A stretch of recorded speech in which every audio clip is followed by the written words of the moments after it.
Hello, Reformers, and welcome back to A Clash of Kings 3.0. Now, when we left off, we had just been, once again, defending Lorath against the overwhelming might of the Norvoshi, or the LORATHI, or the Bravosi, although technically the Bravosi are now at peace with us, so that's wonderful. So we don't have to worry about them any further. But, in my off-screen time, there has been, I believe, 3 separate attacks against Lorath, and I decided, hey, you know what, it's probably not a good idea to show that because we've seen the defense of Lorath many times. It takes a long time to actually get through it all, so I decided, yeah, it's probably a good idea to just cut that out of the general series. So, yeah, now we actually have a huge amount of prisoners, because as you know, Elias is currently using a blunt weapon, and he's able to, I think he's able to kill basically 50 to 100 units every single siege defense, and that's exactly what I've been doing. So apart from that, yeah, we have some new companions, as you can see. And how was I able to afford these guys? Well, you'll see. Hello, Mr. Ransom Broker. Oh, yes. So as you can see, I actually have a huge amount of prisoners here. I'm keeping the armed villagers because they are very powerful, but as you can see, I have Westerlander Knights and all kinds of other things, and, well, you can tell there's a huge amount here. Oh, no, I don't want to go into this. I don't want to go into the streets. I do not want to go into the streets, thank you very much, no. Okay, anyway. This is what I've been doing for the past 20 minutes, basically. It's just coming into the tavern, and now that we actually have a ransom broker here, because obviously we didn't have one before, and selling prisoners. Now, as you can see, 2,500, and we can just take some more elite Veluzhmen there, and where is he gone? He's over here. And there's 2,200, and so on, and so on, and so on. I'm obviously not going to be doing all of them, because there is a lot to go through. But I thought I would just let you know that this is the way I'm actually making money right now, because I was actually waiting for a ransom broker for this entire time, with the exception, obviously, of defending Lorath itself. And, obviously, Drollo is actually here. Don't think that I've forgotten to see him or anything, but he's actually not particularly happy. Oh, no, he is happy with me now. Okay, fantastic. Because beforehand, he was not too happy. And, yeah, I tried to hire him, and he said, "Oh, you've spoken to me too many times," even though it's kind of a bit weird that he would say that. But anyway, there he is. He has now joined us, which is fantastic. We have Berengar Paren. I believe I remember him from way back, I think in version, what was it, 2? No, not 2.2. It was version 1.2, I think. My original series of A Clash of Kings. And he was our vassal in the area around Norvos. And that was actually really cool in my opinion. But yeah, other than that, we are just gonna, I guess, continue selling here, but at another time. I'm obviously not going to be doing that right now. I have purchased a dye works, by the way, here, as a result of all the prisoners that I'm able to sell. And we can now make our way on to the last remaining fief, and we also have Mavros Sand here as well. I'm trying to get some good archers, and Melee is probably going to become our first vassal, I think, maybe, because, well, she has really good stats, okay? Now, I'll show you what I mean about that. She actually has 10 in Weapon Master, which is insane. She also has 5 in Riding Skill. Obviously, right now, I don't have a horse to give her. Could probably purchase a horse, but yeah, otherwise, as you can see here, she hasn't really leveled up many of her proficiencies because I've literally just recruited them. So they weren't in any of the fights, really. And let's have a look. Okay, one-handed, I guess, will be fine. But yeah, she has a pretty solid stat line there as well for a potential vassal, because what I could do is level her up maybe to about level 12. And that would get her 3 in leadership, 12 charisma, and then a little bit more in strength or whatever. And maybe some pathfinding or something, but yeah, I'm actually unsure what I should do really about that. But once she has 3 in leadership, I can actually make her read this book that I have here, Life of Aegon the Conqueror, and she can read that, and that would obviously give her 4 in leadership, so she will have a pretty decent army, actually. And, oh yeah, it's actually, I actually forgot that I had a bunch of horses in my inventory. I thought that she actually had a horse anyway, but there's a stubborn destrier for her. Very nice. She obviously doesn't have enough strength to be able to use the torso armor that I was able to gain. Oh yes, and by the way, I now have this. Now this armor was a reward for defeating, I think it was 300 LORATHI troops outside Lorath. And yeah, it's a lot better, as you can see, than the rusty heavy plate armor. It's actually reinforced, which is even better. But anyway, yeah, enough talking, I think. Enough talking, but I just wanted to update you on what was happening and what has been going on. And we also have a pretty reasonable army, as you can probably see here. Obviously, most of them are ranged units, but what I'm going to do is I think I'm actually going to move these over here. I'm going to make sure that these guys go in first, and maybe the crossbowmen as well, and the longbowmen. I'm going to try and safeguard the Raventree archers and the Carhold longbowmen for as long as I can, because I really do not want them to perish in this upcoming fight. But yeah, let's just actually take a seat in what's going... Whoa, okay, so it seems like... Tyrosh is attempting to take things from Pentos, and Norvos is also under siege from Pentos. So yeah, that's a bit weird. Yes, Qohor also taking a couple of things.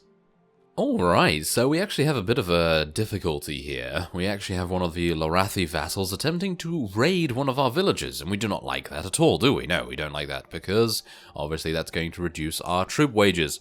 And hilariously enough, technically our weekly wages, but yes, hilariously enough, I'm actually losing money every single week right now, mainly because of my rather large army, and it's kind of advancing in tier as well, so we're getting a lot of elite archers coming up, and we have a bunch of veterans as well.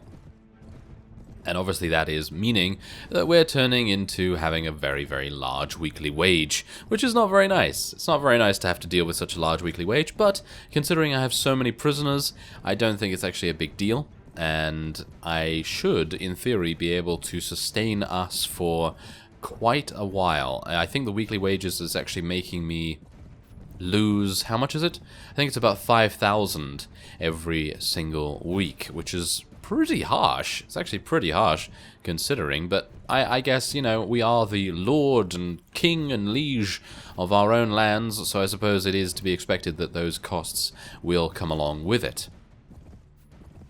But otherwise, I'm very much just hoping that they're actually going to kill something soon. It seems like my archers are being extremely lazy, or something along those lines. They don't seem to be doing any damage whatsoever to these guys. I mean, look at them. They're literally missing once more. Yeah, I know that a couple of you did actually say that it's because they're firing upwards. And yeah, that's probably the case, but I just find it a bit weird that they're completely missing. Like, yeah, if they were missing by a little bit, then I'd be like, oh yeah, okay, well that's understandable. But, you know, as it stands, they're not actually missing by a little bit. They're missing by oh my, I'm dead. Oh, am I... no, yeah. Oh, I'm alive! Escape! Escape, everyone! Yes, come over here, archers. Shoot them! Shoot! Yeah. Okay, can you actually shoot them now? Yes, thank you. And now I'm being shot in the back, and I'm probably going to die after that amazing escape. No, it seems like I've actually survived, and I have drawn the enemy into our lines, which is exactly what I wanted to do, even though that was not on purpose. That was not on purpose at all. And oh no, am I going to die anyway? Am I going to die anyway due to the insane...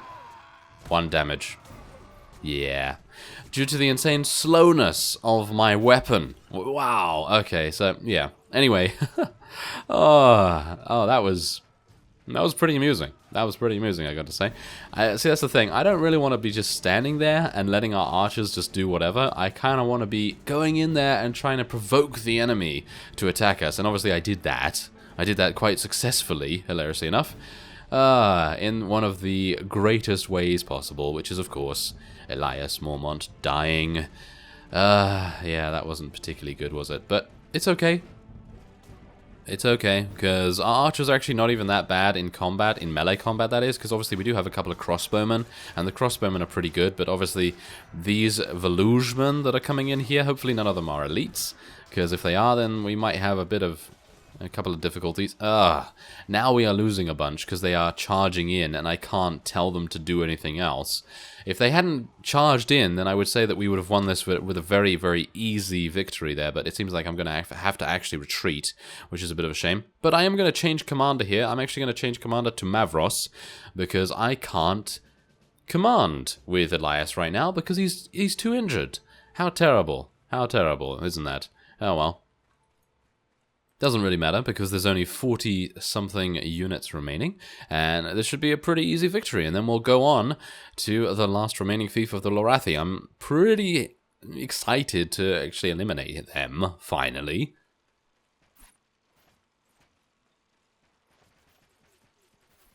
And maybe this map is going to be a little bit easier for our units to actually shoot them. Can you actually shoot them now? Or yeah, I'm going to play Mavros obviously, but this is very difficult for me because I have not used a bow in quite a while. Oh no, there we go. Let's get some of his proficiency up, shall we? Yep, there we go. Nice, another headshot. Can I get another one? Can I get another one? No, it seems like I can't, but yeah, his accuracy is not exactly great, but I am improving his proficiency somewhat, which is, you know, that's pretty reasonable, I guess. As you can see, his proficiency is going up quite well. And we are obviously not going to be touched this time, I'm pretty sure. Are we going to be touched?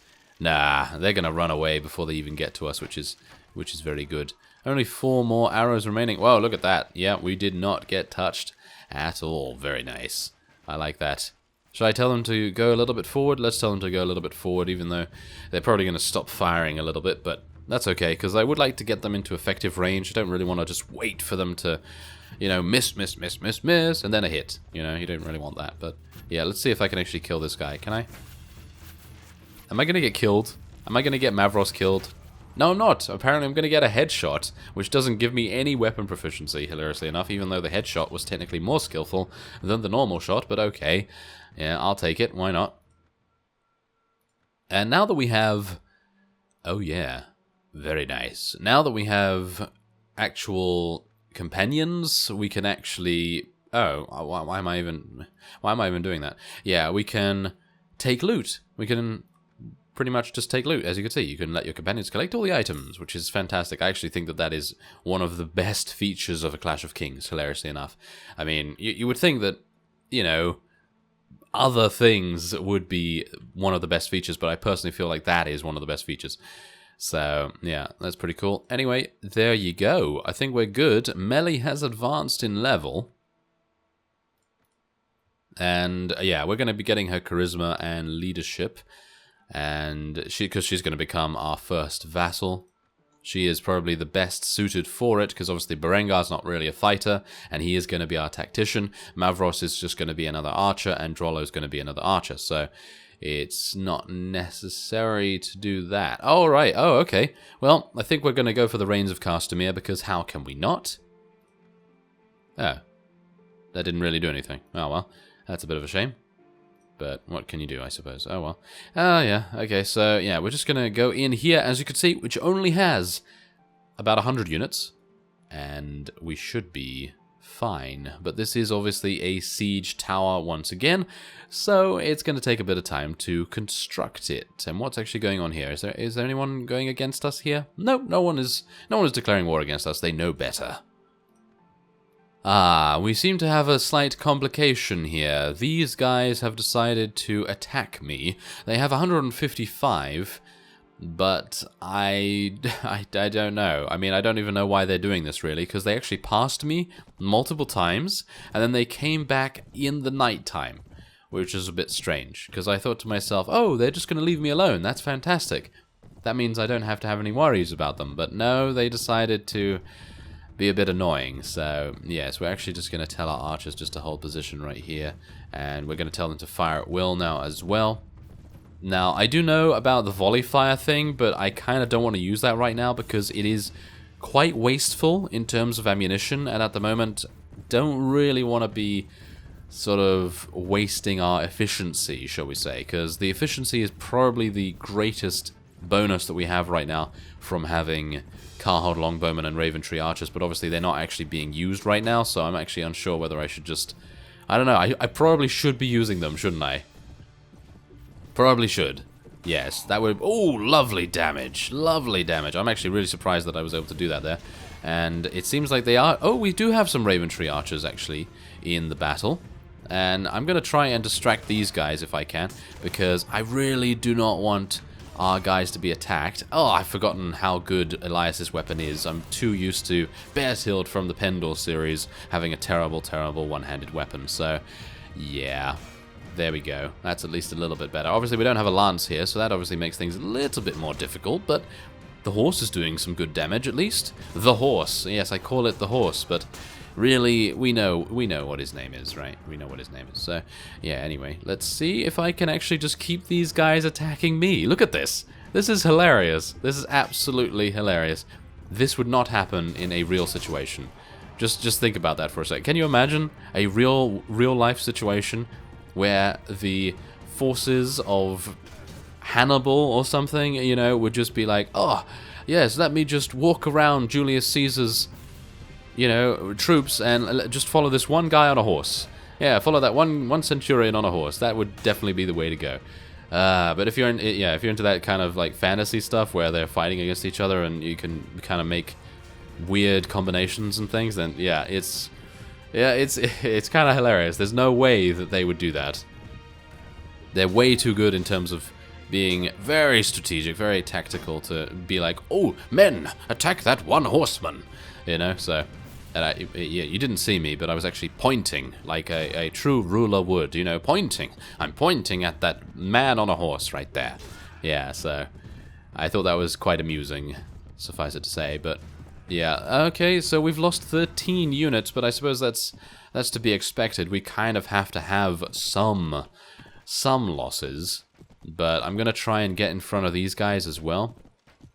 Let's see if I can actually get them to attack me. Come on, attack me, please. Yes, some of them are attacking me. My horse is almost dead. I don't really want my horse to die. Oh, this is not good. This is not good. Okay, well, we're going to lose units that I don't really mind losing, so I'm pretty happy with that. Do bear in mind, by the way, that the combat speed is still on fast. So, yeah, or on fastest, should I say. So, oh my, we're actually losing a huge amount right now, but I guess that is mainly due to the fact that we have a lot of longbowmen, and they're not particularly good in melee combat. Oh, hello. Hello, big two-handed sword person. Yeah, I'm not particularly happy about you right now. Oh, I stumbled, but I still blocked. Yes. Look at that. And then he had a fast enough two-handed sword to beat me. Ah, yes. Yeah. Seems like I might need to get something else. Maybe. Because right now, this two-handed blunt weapon is fantastic. I absolutely love using a polearm because it is really good against cavalry. But for the most part, it's pretty difficult to use. Because, obviously... it is pretty slow. So maybe I should just go into the item editor and just increase it by 10 speed or something. That kind of is a bit glitchy and a bit cheaty, but it's, I don't know, it would kind of make it a bit more usable, but I guess it is a polearm. It is meant to be a bit more unusable than the other things. So what we're going to do is we're actually going to just retreat here real quick. And I'm just going to see how many units I have available here. Obviously, we can level up some people too.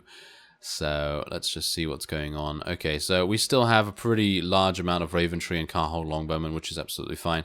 And, I would like to continue the siege, so I suppose I should probably do that.